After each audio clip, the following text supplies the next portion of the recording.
মৰমৰ ছাত্ৰ ছাত্ৰীসকল, আজি আলোচনা কৰিম অসম জাতীয় বিদ্যালয়ৰ ক্লাছ 8ৰ অনুশীলনী 6ৰ চিৰ 4 নম্বৰ প্ৰশ্নৰ পৰা। 4 নম্বৰ প্ৰশ্নত কৈছে, এখন মোনাত সমান আকাৰৰ কিছুমান বল আছে।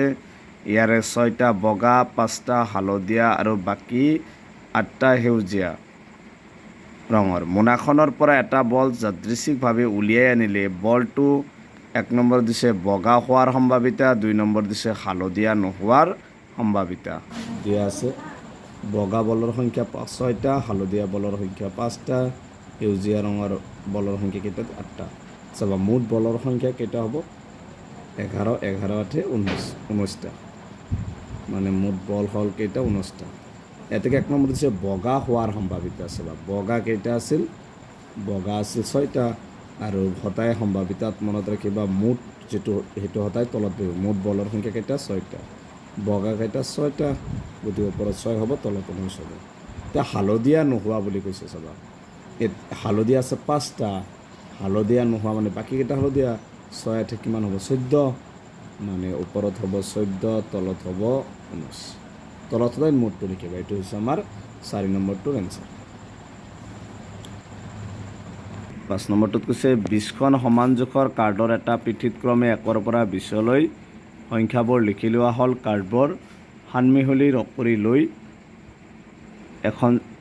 এখন কাৰ্ড যাদৃচ্ছিকভাৱে টনা হ'ল। কাৰ্ডখনত লিখি থকা সংখ্যাটো 1 নম্বৰ দিছে যুগ্ম হোৱাৰ সম্ভাৱিতা, 2 নম্বৰ মৌলিক হোৱাৰ সম্ভাৱিতা আৰু 3 নম্বৰত 6ৰ গুণিতক হোৱাৰ সম্ভাৱিতা। মুঠ কাৰ্ড কেইটা আছে? 20টা। আমি 1ৰ পৰা 20লৈ সংখ্যাকেইটা লিখি ল'ম। প্ৰথমে কাৰ্ডৰ সংখ্যা কেইটা কাৰ্ড আছে? 20টা। আমি 1ৰ পৰা 20টো লিখি ল'বা। 1 2 3 4 5 6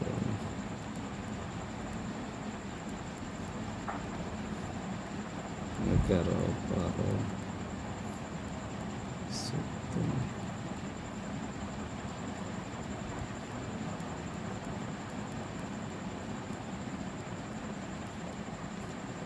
20। চাবা মুঠ কাৰ্ড কেইটা আছে? 20টা। তো 20টা লিখিবা। 1 নম্বৰ প্ৰশ্ন যুগ্ম হোৱাৰ সম্ভাৱিতা। যুগ্ম কেইটা আছে? 20টাৰ ভিতৰত কি 10টা যুগ্ম সংখ্যা? 2 4 6 8 এইবিলাক কি যুগ্ম সংখ্যা? টোটেল যুগ্ম সংখ্যা কেইটা আছে? 10টা। মানে তলত হ'ব মুঠ কেইটা আছে? 20 আৰু ওপৰত যুগ্ম হোৱাৰ সম্ভাৱিতা আছে 10টা। 19 কেঞ্চেল, ওপৰত হ'ব 1, তলত 2।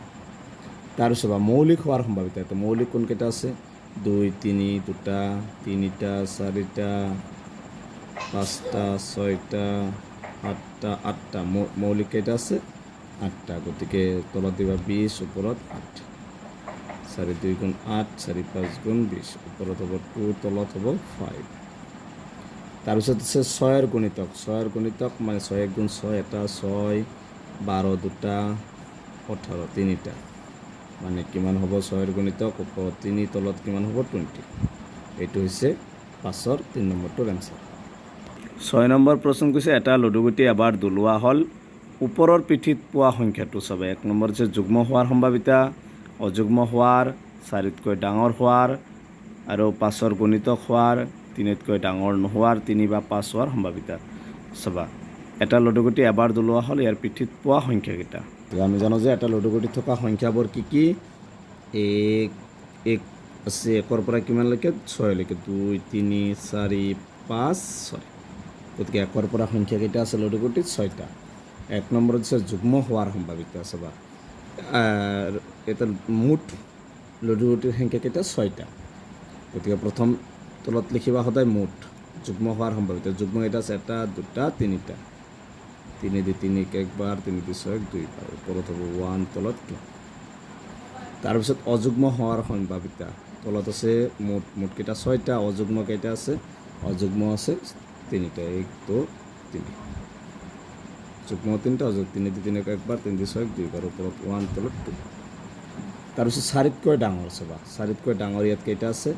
5 আৰু 6 দুটা। মানে ওপৰত হ'ব 6, তলত 6, তলত সদায় মুঠটো আৰু ওপৰত হ'ব 2টা। 2 দি 1 একবাৰ, 2 দি 6 3বাৰ। তাৰপিছত 5ৰ গুণিতক। ইয়াত চাবা 5ৰ গুণিতক কেইটা আছে? 5 1 গুণ 5 এটাই আছে। ওপৰত হ'ব 1, তলত হ'ব 6। 3তকৈ ডাঙৰ নোহোৱাৰ সম্ভাৱিতা। চাবা 3তকৈ ডাঙৰ নোহোৱা বুলি কৈছে। 3তকৈ কেইটা ডাঙৰ নোহোৱা বুলি কৈছে? গতিকে 2 আৰু 1 মানে 2টা ওপৰত 2 তলত 6 2 দি 2 একবাৰ 6 তিনিবাৰ মানে এনচাৰ হ'ব 1/3 তাৰপিছত 3 বা 5 হোৱাৰ সম্ভাৱিতা 3 বা 5 কেইবাৰ আছে চোৱা 3ও একবাৰ আছে 5ও একবাৰ আছে মানে টোটেল কেইটা হ'ব 2 হ'ব ওপৰত হ'ব 2 তলত হ'ব 6 2 দি 2 একবাৰ 2 দি 6 তিনিবাৰ 1/3 এইটো হৈছে 6 নম্বৰটোৰ এনচাৰ গতিকে আজিৰ ভিডিঅ'টো এইখিনিই ইয়াৰ পিছৰ ভিডিঅ'ত 7 নম্বৰৰ পৰা আলোচনা কৰিম গতিকে তোমালোকে ভিডিঅ'টো লাইক কৰিব চেনেলটো ছাবস্ক্ৰাইব কৰিবা থেংক ইউ